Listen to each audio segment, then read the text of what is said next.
Bugün sizlere elimizde bulunan ana çizgilerden bahsedeceğim. Elimizde 4 tane ana çizgi bulunmaktadır. Birincisi hayat çizgisidir. İkincisi akıl çizgisi. Üçüncü çizgimiz kalp çizgisi. Dördüncü çizgimiz ise kader çizgisidir. Şimdi bunları tek tek ele alacağız. İlk çizgimiz hayat çizgisi. Hayat çizgisi elimizde baş parmak ve işaret parmağın arasında yer alır ve bileğe kadar uzanır. Bu çizginin üzerinde herhangi bir ada, çivi izleri ya da kırıklık olmaması gerekmektedir. Bu semboller iyi mana taşımamaktadır.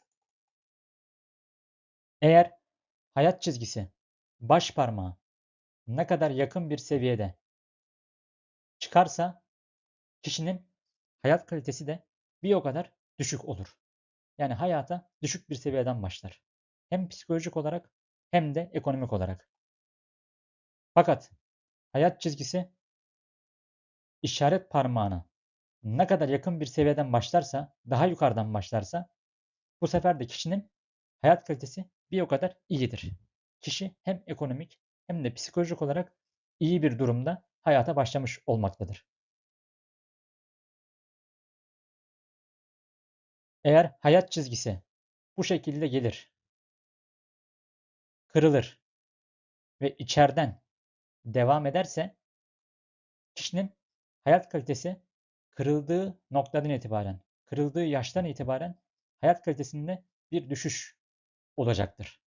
Sıkıntılı bir hayat yaşayacak anlamına gelmektedir. Eğer hayat çizgisi kırılıp dışarıdan devam ederse bu sefer bu kişinin de hayat kalitesinde ciddi bir artış olacağı anlamı taşımaktadır. Güzel günler geçireceğinden bahsedebiliriz bu kişinin. Hayat kalitesinde bir artış yaşayacaktır bu kişi. Akıl çizgisi ise hayat çizgisinin hemen üzerinde yer alır ve serçe parmağı kadar uzanmaktadır. Akıl çizgisi eğer hayat çizgisinin içerisinden başlarsa bu iyi bir mana taşımamaktadır. Kişi hayat çizgisinden ayrıldığı noktaya kadar baskı altında kalır, kendi kararlarını alamaz, üzerinde daima birileri hüküm sürer. Ayrıldığı yaşa kadar. Bu dönemde özgüven eksikliği yaşar bu kişi. Özgüveni oldukça düşük bir kişi olur. Kendi kararlarını veremeyen bir yapıda olur. Ta ki ayrıldığı yaşa kadar. Hayat çizgisinden. Bu yaştan sonra artık özgürlüğünü eline almış diyebiliriz bu kişiye. Eğer akıl çizgisi hayat çizgisiyle beraber çıkarsa bu bir tık daha alttaki duruma göre iyi diyebiliriz. Kişi bu sefer biraz daha kendi kararlarını alabilen bir yapıya sahip olduğunu söyleyebiliriz. Daha erken yaşlarda kararlarını almaya başlamıştır diyebiliriz. Fakat akıl çizgisi eğer daha da yukarıdan işaret parmağına daha yakın bir seviyeden başlar, devam ederse bu kişilerde aşırı özgür ruhlu olurlar. Çekinmeden karar verebilen bir yapıları vardır. Hiç kimsenin de etkisi altında kalmazlar.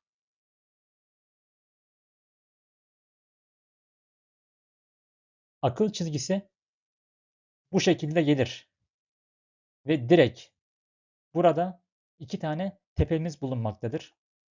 Bunlardan bir tanesi mental Mars, altta olan ise Luna tepesi olmak üzere burada 2 tane tepemiz bulunmaktadır. Eğer akıl çizgisi mental Mars'ı yani üstteki tepe noktasını gösterirse bu kişiler mantıklı düşünüp karar verirler. Karar aldıklarında mantıklarıyla hareket ederler. Kalplerini çok fazla dinlemezler. Fakat akıl çizgisi geldiğinde aşağı tarafı gösterirse bu kişilerde hayal dünyaları çok gelişmiştir. Bu kişiler oldukça fazla hayal kurarlar. Bu iki tepeyi bir sonraki derslerimizde tepeler kısmında daha detaylı bir şekilde anlatacağız. Eğer akıl çizgisi bu şekilde gelir ve sonunda böyle püskül gibi belli belirsiz bir şekilde sonlanırsa bu kişilerin de akıl rahatsızlığı yaşama ihtimali oldukça yüksektir.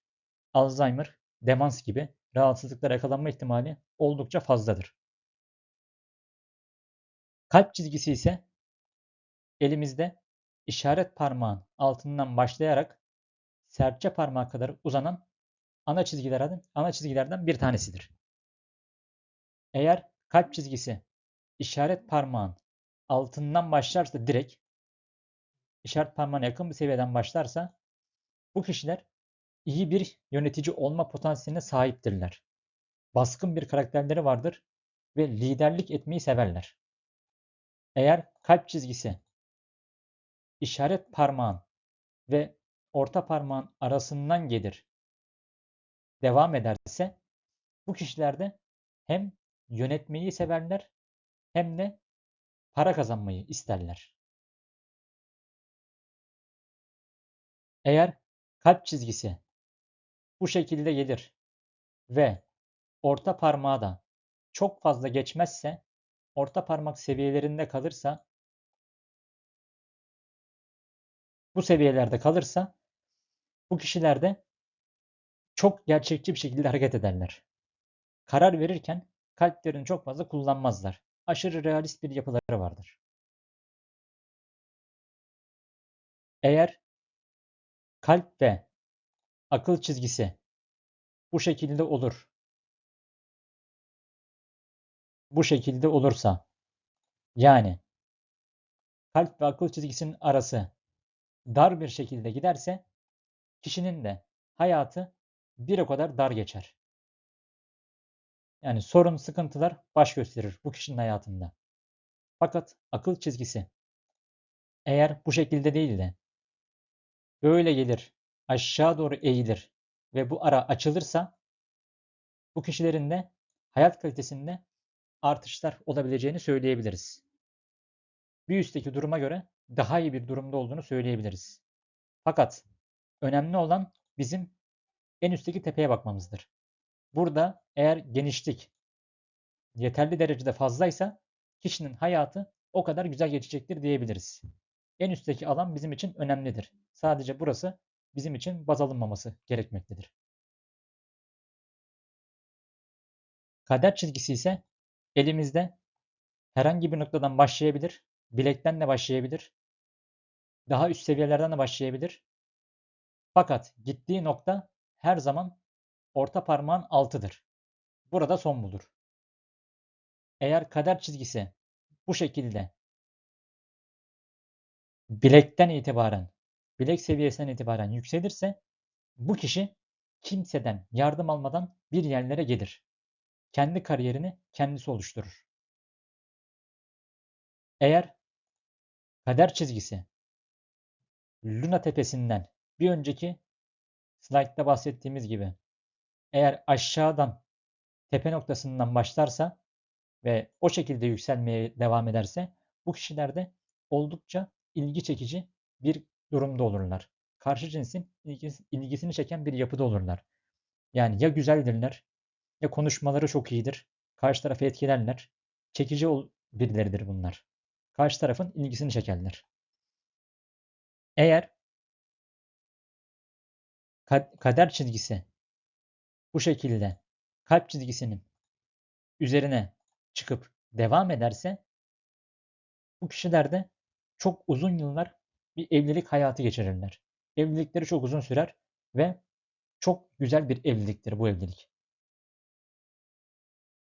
Sizlere bugün 4 ana çizgiden bahsettik. Hayat çizgisi, akıl çizgisi, kalp çizgisi ve kader çizgisi olmak üzere. 4 ana çizgiden bahsettik ve bir takım formlarından bahsettik. Bir sonraki derste görüşmek üzere, hoşça kalın.